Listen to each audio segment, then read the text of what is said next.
అక్క నిన్న వర్షంలో కారు కొట్టుకుని పోయింది అక్క. అందుకే రా ఇంట్లో పార్కింగ్ చేసుకున్నా నేను కార్ కి. నా car safe. Oh my god. సరే అక్క, ఈ వర్షంలో పకోడీ తింటే ఏమని ఉంటదా? అరే పకోడీ కాదురా, వేడి వేడి చాయ్ తాగితే మస్తు ఉంటది ఈ వర్షానికి. సరే తాగిపిద్దు దా అక్క. రే నేను జోక్గా అన్నా, నా కాడ పైసలు లేవు, నువ్వే పకోడీ ఇప్పిద్దురా, తిందాం ఇద్దరం కలిసి. Oh my god. నీ శాంటిదే, పైసలు లేకపోయినా పెద్దరికం చేస్తారట. సరేరా, ఫుల్ వర్షం పడుతుంది, ఆడుకోవడానికి ఒక గొడుగిప్పిరా, ఆడుకుంటా. ఏంది ఆడుకోవడానికి గొడుగు కావాలా?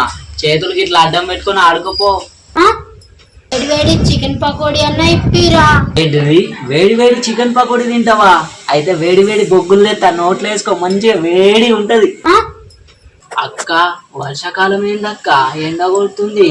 అరే రాత్రి ఒకటేమైనా కురిసి కురిసి వర్షం అలసిపోయిందిరా, అందుకే పొద్దున్నే ఎండగాస్తుంది.